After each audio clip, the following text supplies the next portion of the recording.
You have to understand how dependent upon them you actually are. When you're hungry, you don't go hunt for your food. You don't go gather resources. You don't go stalking your prey. You go to the grocery store. And when you want clothing or water or anything like that, it's readily available to you, right at your fingertips.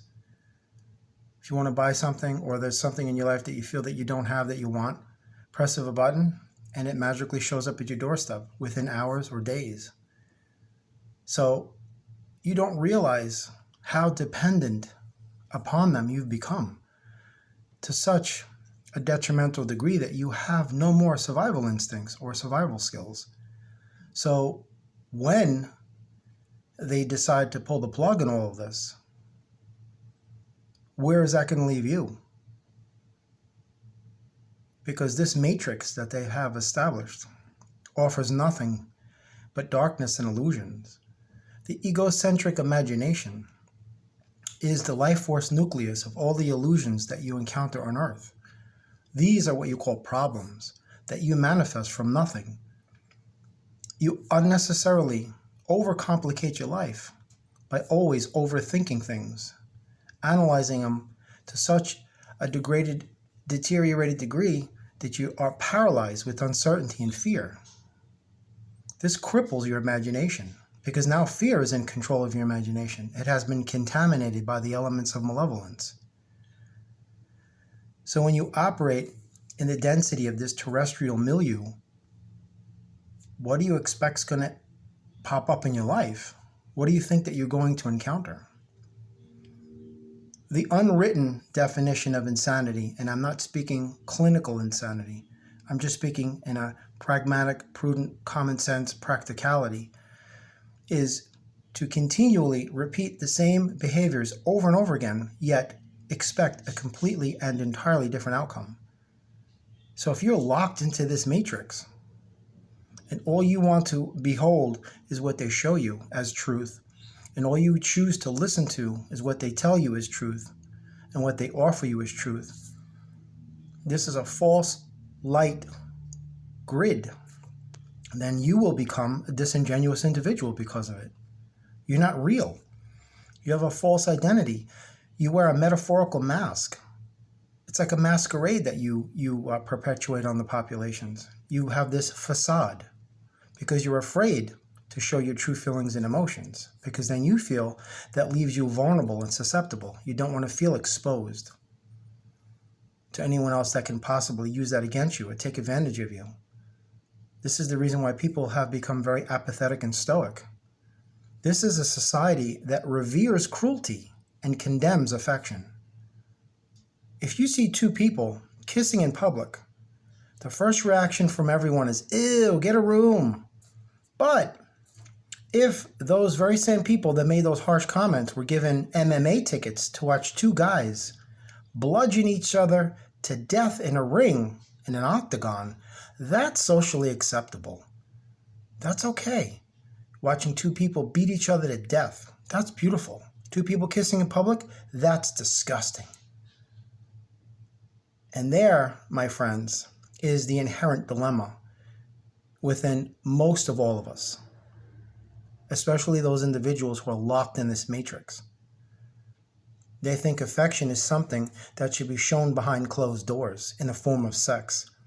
Unless you are in love with your partner, it is just sex and there is no affection. It's just a physical gratification of a primal nature. That's all it's going to be. And that's it. But you got to get in conscious contact with the fact that if you're locked into their matrix, it's only going to offer you the same darkness and illusions, subterfuge, chicanery, surreptitious games, nefarious agendas, perfidious narratives, over and over again. It's essentially a glass menagerie, and they don't want you to peer outside the windows, because outside those windows is the true reality of the cosmos. Why do you think they refer to things that exceed the limitations of their confinements and their boundaries and their borders as metaphysical, paranormal, supernatural, extraterrestrial? Think about it. Because they want you to think these things like, oh, That's crazy. That can't exist. That's not true. That's not real. That's a fantasy. Because science doesn't say it's true, so therefore it's not. Well, let me give you a little 411 on their science. Their science is the voice of the matrix. That is their explanation as to what they want you to know that the universe is and what it isn't. Religion is the nucleus of the matrix.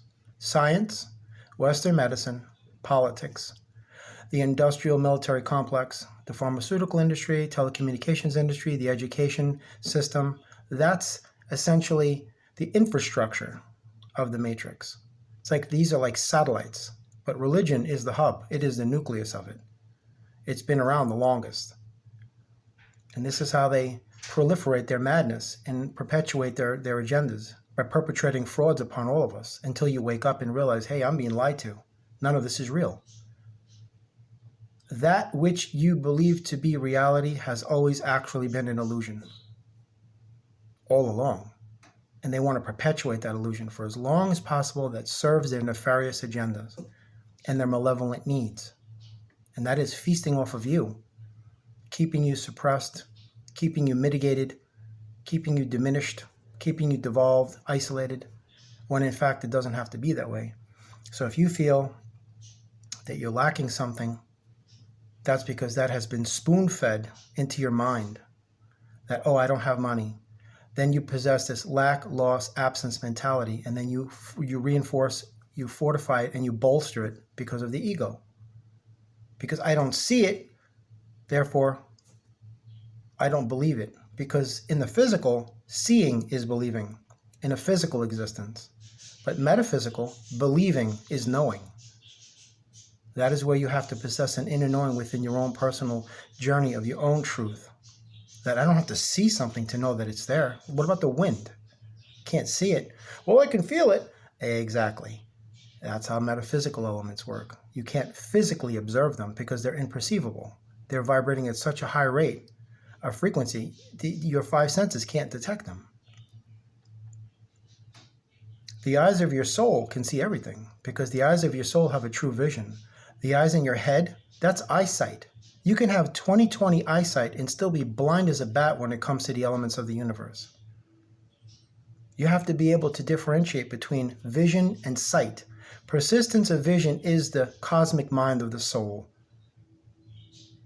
20/20 eyesight, that's the eyes in your head, that you can see the physical elements. Oh, I guess if I could see it, smell it, taste it, touch it, and I can detect it, then it's real. But it's not. None of this is here. None of this is real. This is all imagined. They're tricking you into believing that it's here because your five senses are attuned to the vibrations of this terrestrial environment. So therefore, it is perfectly attuned to the environment of which it is operating in. But you exceed those limitations exponentially, but you don't realize it because you've been lied to your whole life. So once you get in conscious contact with the fact that you are a supernatural magician, everything changes because then you begin to nullify their illusions and you begin to negate their prevarication because you don't have to seek validation from external sources for 1 ounce of your self-worth. Not 1 ounce of your self-worth is ever dependent upon anyone's acceptance or approval or validation of you in any way, shape, or form. They got you to surrender your power a long time ago because when you care more about what some people think about you than what you think about yourself, you are giving them your power. You're like me, love me, accept me, approve me. I want to be liked. I want to be embraced by all these toxic social circles. So you could just be like everybody else. Ever wonder why it is when you see a dandelion on your lawn, your first instinct is to kill it? Why is that? Because it's different than everything else that surrounds it. And that is the mentality they want you to have to your grave. Because different means danger, and it has to be eliminated. And that's what's keeping you pigeonholed where you are right now. You have to be that dandelion amongst the infinite sea of grass that all look the same.